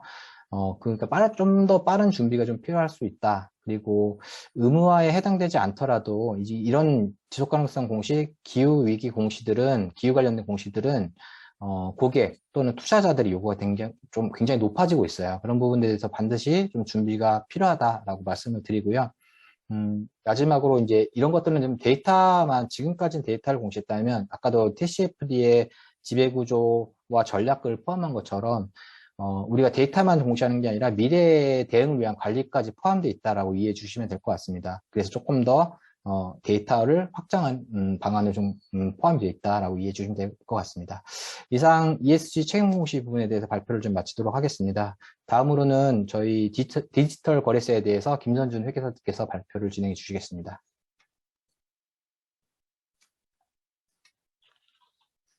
네, 안녕하세요. 딜로이트 베트남 김선준 회계사입니다. 저는 오늘 베트남의 디지털 거래세에 대해서 말씀을 드리도록 하겠습니다. 디지털 경제의 폭발적인 성장에 따라서 디지털 사업 과세에 대한 각 국가들의 관심이 많이 증대되고 있습니다. 구글로 대표되는 IT 기업이라든지 유튜브 혹은 뭐 넷플릭스로 대표되는 OTT 서비스 등과 같은 새로운 IT 산업이 크게 성장하고 있고요. 이에 따라서 그동안 국제조세의 기준이 되었던 보정사업장 여부에 따른 과세와는 다른 새로운 과세 체계의 필요성이 대두되게 되었다고 할 수 있겠습니다. 이에 대한 논의는 처음에 유럽 국가들에서부터 시작이 되었습니다. 대부분의 아까 말씀드렸던 그런 IT 기업들이 미국에 거점을 두고 있는데 반해서 유럽 시장은 이런 미국 IT 기업들의 가장 큰 시장이었었습니다. 그래서 이런 IT 기업들은 유럽에서 막대한 수익을 창출하고 있음에도 불구하고 유럽 국가들은 이러한 IT 기업들에 대해서 과세권을 제대로 실시하지 못하는 그러한 상황이었습니다. 따라서 기존 과세 체계를 대체하는 새로운 그런 프레임이 필요하다라는 논의가 유럽 국가들 사이에 시작이 되었고요. 현재는 이런 디지털 사업에 대한 과세 논의가 크게 두 가지 방향으로 진행이 되고 있습니다. 첫 번째가 디지털세이고요. 두 번째가 오늘 말씀드릴 디지털 서비스세입니다. 그래서 디지털세라고 불리우는 부분은 앞서 손원식 회계사님이 말씀해 주신 것처럼 OECD가 중심이 되어서 새로운 국제조세에 관한 틀을 만들어가고 있습니다. 필러 1, 필러 2를 중심으로 해서 새로운 세원 잠식 및 이익이동에 관한 포괄적 프레임을 형성 중에 있고요. 다른 하나가 오늘 말씀드릴 디지털 거래세입니다. 이 디지털 거래세라고 하는 건 각 국가별로 이런 디지털 산업에 대해서 과세권을 하기 위해 만들어진 법률이고요. 슬라이드에서 보실 수 있는 것처럼 현재 유럽 국가들, 뭐 영국이나 프랑스, 이탈리아, 스페인 등이 이러한 디지털 거래세를 시행 중에 있습니다. 이런 디지털 거래세는 디지털세가 적용이 되면 적용이 중단되기로 그렇게 현재 합의가 되어 있는 상황이고요. 따라서 한시적인 법률이라고 볼 수가 있겠습니다. 그리고 보시는 것처럼 어떤 나라들은 이런 세제를 가지고 있고 또 어떤 나라들은 아직까지는 디지털세의 진행 방향에 대해서만 살펴보고 있는 상황인데요. 베트남은 이러한 디지털 거래세가 도입이 되었기 때문에 오늘은 베트남의 디지털 거래세에 대한 설명을 드리도록 하겠습니다. 다음 페이지요. 베트남의 고정사업장이 없는 해외 공급자의 전자상거래 및 디지털 서비스에 대한 논의는 2020년 7월에 제38호 조세관리법이 제정됨으로써 시작되었습니다. 38호 조세관리법에서는 해외 공급자가 베트남에서 사업을 하게 될 경우, 고정사업장이 없는 해외 공급자가 베트남 내에 사업을 할 경우 이러한 세금 등록, 세금 납부 및 신고를 직접적으로 수행을 하거나 혹은 베트남 내에 있는 제3자에게 이러한 의무를 대행하도록 그렇게 하는 그런 제도를 도입을 하였고요. 또한 결제 과정에서 베트남 내 상업은행의 원천징수 책임을 처음으로 언급하기 시작했습니다. 애초에 베트남에는 외국인 계약자세라고 하는 법령이 있었습니다. 그래서 외국인 계약자세에 의거해서 고정사업장이 없는 해외 사업자가 베트남 내 재화나 용역을 공급할 경우에는 베트남 내 계약 상대방이 이를 원천 징수해서 납부하도록 하는 그런 규정을 운영을 해오고 있었는데요. 이런 외국인 계약자세는 사업자 간의 거래, 즉 B2B의 그 거래 범위는 포함을 하고 있지만 B2C, 개인에 대한 거래는 포함을 하지 않는 그런 외국인 계약자세의 규정이었었습니다. 그래서 이런 새로운 38호 조세관리법은 이런 개인에 대한 공급도 모두 포함하는 더 확장된 개념이라고 보시면 될 것 같고요. 이후에 2020년 12월에는 조세관리법, 앞서 말씀드린 38호 조세관리법에 대한 시행령, 126호 시행령이 발표가 되어서 126호 시행령에서는 앞서 말씀드렸다시피 그 전자상거래 활동에 대한 원천 징수 책임이 최초로 언급이 되었었는데 이 부분을 해외 공급자가 베트남 내에서 세무상 등록을 하지 않은 경우이며 또한 베트남 내 구매자가 개인인 경우, 즉 외국인 계약자세로 커버가 되지 않는 경우로 상업은행의 원천징수 책임을 제한하였습니다. 그리고 2022년 1월 1일부터는 이 160호 시행령 안내를 위한 제80호 시행규칙이 발표가 되었고요. 해당 시행규칙에서는 해외 공급자가 베트남에서 직접적으로 세금을 등록하고 납부할 수 있는 세부적인 지침을 제공하고 있고요. 그리고 B2B 및 B2C의 경우 베트남 당사자의 원천징수 책임 및 상업은행 및 IPSP의 원천징수 적용 및 적용 세율에 대해서 언급하고 있습니다.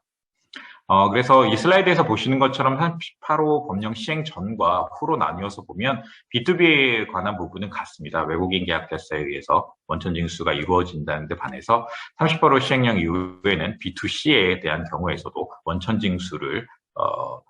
원천징수 의무에 대한 것을 언급하고 있다는 부분이 다른 부분이라고 할 수가 있겠고요.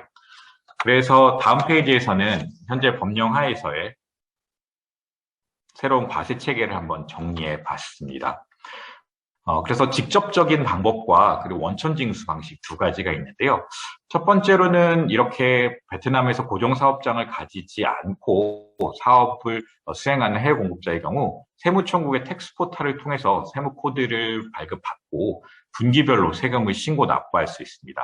직접법으로 해외 공급자가 베트남 내에서의 세무적 의무를 수행할 수도 있고요. 두 번째는 B2B 거래 시 원천징수입니다. B2B 거래의 경우에는 해외 공급자를 대신해서 베트남 내 사업자가 외국인 계약자세 규정에 의거해서 세금을 원천징수해서 신고 납부할 수 있도록 기존과 동일한 부분이고요. 그리고 세 번째는 B2C 거래의 경우 베트남 내 상업은행 및 IPSP가 해외 공급자를 대신해서 결제 시에 이 세금을 원천 징수해서 신고 납부하도록 그렇게 하고 있습니다. 하지만 이 B2C 거래의 경우에는 B2B 거래와는 좀 다르죠. 실질적으로 이 상업은행이라든지 IPSP는 실질적으로 이러한 효익에 대해서 자체적으로 대금을 지급하는 것이 아니라 일종의 창구에 불과합니다. 그래서 뭐 신용카드 결제라든지 뭐 결제 방식이라든지 혹은 기타 사유로 인해서 실제로 이 베트남 상업은행 및 IPSP가 원천징수를 할 수 없는 경우가 있습니다. 그래서 이런 경우에 베트남 세무당국에서는 해당 거래 내역을 월별로 신고하도록 그렇게 하고 있습니다. 그러면 베트남 세무당국에서는 이러한 해당 거래 내역을 월별로 신고를 받아서 이런 거래를 가지고 해외 공급자에게 직접적으로 레터를 보내서 통보를 하든지 혹은 이런 해외 공급자가 소재하고 있는 소재지 세무당국의 협조를 얻어서 과세 권한을 행사하는 부분을 고려 중에 있습니다. 즉 B2C 거래의 경우 상업은행 및 IPSP에게 원천징수 의무를 부과하기는 했지만 어떤 면제 규정을 줬다고 할 수가 있죠. 예외적인 규정을 두고 이런 경우에 세금 신고 및 납부 의무를 해외 공급자에게 이전했다라고 볼 수 있습니다. 결국 베트남 당국의 의도는 B2B 거래의 경우는 기존과 같은 외국인 계약자세에 근거하고 B2C 거래의 경우는 해외 공급자의 세무 청구 포탈에 신고 그리고 납부를 유도하는 방향으로 지금 정책을 가져가고 있다고 그렇게 볼 수가 있겠습니다. 다음 페이지에서는 각 옵션별로 현재 상황과 그리고 발생할 수 있는 이슈를 정리해 보았는데요. 첫 번째는 해외 기업이 해외 공급자가 직접 등록 및 세금 납부를 하는 경우입니다. 그래서 현재로서는 온라인 시스템을 통해서 분기별로 직접 등록 및 세금 납부를 하도록 되어 있고요. 해외 공급자가 직접적으로 할 수 없는 경우에는 베트남 내에 있는 제3자를 위임을 해서 위임한 단체를 통해서 등록 및 세금 납부 절차를 수행하도록 그렇게 하고 있습니다. 이게 최근에 이제 2020년 3월 21일에 외국 법인이 온라인으로 등록해서 세금을 신고 납부할 수 있는 전자 시스템을 발표를 했고요. 이 부분에 대해서는 다음 페이지에 간략하게 정리가 되어 있습니다. 그리고 해당 전자 시스템을 이용하는 것과 관련돼서 상세 지침을 현재 세무청구에서 검토 중이고요. 두 번째 옵션은 이제 B2C의 경우 은행이나 IPSP에 의한 원천 징수인 경우인데요. 이 경우에는 은행이나 IPSP가 매월 20일 원천 징수한 금액을 신고 및 납부하도록 그렇게 하고 있습니다. 하지만 아직까지는 이 원천 징수를 위한 구체적인 지침이 발표되지 않았고요. 그리고 특히 원천 징수 시 서비스별로 적용돼야 되는 세율에 대한 그런 부분도 좀 결정에 어려움이 있습니다. 만약에 이 세율이 어떤 걸 적용해야 될지 결정에 어려움이 있을 경우에는 현재 규정상은 가장 높은 세율을 적용해라라고 하고 있기는 하지만 사실 이 은행이나 베트남 내 은행이나 IPSP의 원천 징수와 관련돼서는 좀 더 구체적인 지침이 나와봐야 할 것 같습니다. 다음 페이지는 앞서 말씀드린 첫 번째 옵션에서 이야기 드렸었던 이 포탈에 관한 내용입니다. 그래서 비교적 최근이죠. 2022년 3월 21일부터 베트남의 고정사업장이 없는 디지털 플랫폼 사업자의 경우에는 직접 세금 코드를 신고하고 부여받은 세금 코드에 따라서 신고 및 납부를 할 수 있도록 했습니다. 세금 신고 및 납부는 분기별로 아까 말씀드린 대로 분기별로 수행을 하시면 되고요. 저희 일반적인 분기별로 수행하는 그것과 이 신고 및 납부 기한 같습니다. 그래서 예를 들어 1사분기에 해당하는 거래다라고 하면 이제 4월 말까지 그리고 2사분기 같은 경우는 7월 말까지 이렇게 해서 납세 의무가 발생한 다음 분기 첫 번째 달의 마지막 날까지 신고 및 납부를 하도록 했고요. 세금 산출 방식은 과세 수익에 세율을 곱해서 계산하는 방식인데 구체적으로 이 과세 수익에 해당하는 것은 해외 공급자가 수령하는 금액을 과세 소득으로 보고 있고요. 적용되어야 될 세율은 법인세법 및 부가가치세법에 따라 그 각 세율을 적용하도록 그렇게 규정을 하고 있습니다. 다음 페이지에서는 이 디지털 거래세와 관련돼서 저희 딜로이트 베트남의 지원 사항에 대해 정리를 해보았는데요. 딜로이트 베트남에서는 디지털 거래 과세와 관련돼서 회사의 현재 비즈니스 모델이 대상에 포함이 되는지 그리고 베트남 내 원천 수익으로 분류되는 요건 및 그렇게 분류된다라고 할 경우에는 어떠한 세율이 적용되는지에 대한 자문 업무를 제공해 드리고 있습니다. 그리고 실제로 앞서 말씀드린 포탈에 대한 등록 그리고 신고 및 납부 업무에 대해서도 지원을 해드리고 있고요.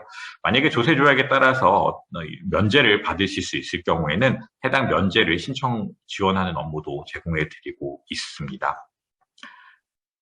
디지털 거래세에 대한 발표는 이 정도로 마치도록 하겠고요. 디지털 거래세와 관련돼서 궁금한 사항이 있으시면 웨비나 끝나신 후에라도 언제든지 연락을 주시기 바랍니다. 이상으로 디지털 거래세에 대한 발표를 마치고 다음으로는 Q&A 세션을 진행하도록 하겠습니다.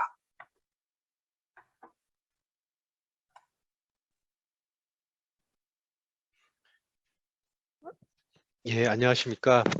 아, 현장에서 문의해 주신 내용은 없었고요. 저희가 사전에 받은 질문 중에 그 디지털세 관련한 베트남에서의 동향에 관해서 문의를 해주셨는데요. 아까 말씀드렸듯이 OECD에서 진행하고 있는 디지털세에 베트남도 동의하고 있고요. 그 과도기적인 법령으로 디지털 거래세, 거래에 대해서 직접 부과하는 세금에 대해서 아까 김선준 회계사님이 말씀하신 그런 디지털 거래세를 올해 도입했습니다. 올해 도입하였고요. 그리고 아까 저희가 설명드렸던 글로벌 최저한세 부분이 베트남 투자 기업들에게 영향을 미치고 베트남 기업에게도 영향을 미칠 수 있기 때문에 지금 베트남 정부는 관련해서 영향을 좀 분석을 하고 있습니다. 그래서 필요한 법령 개발이나 이런 것들을 위해서 연구를 하고 있는 중으로 이렇게 이해하시면 될 것 같습니다. 감사합니다.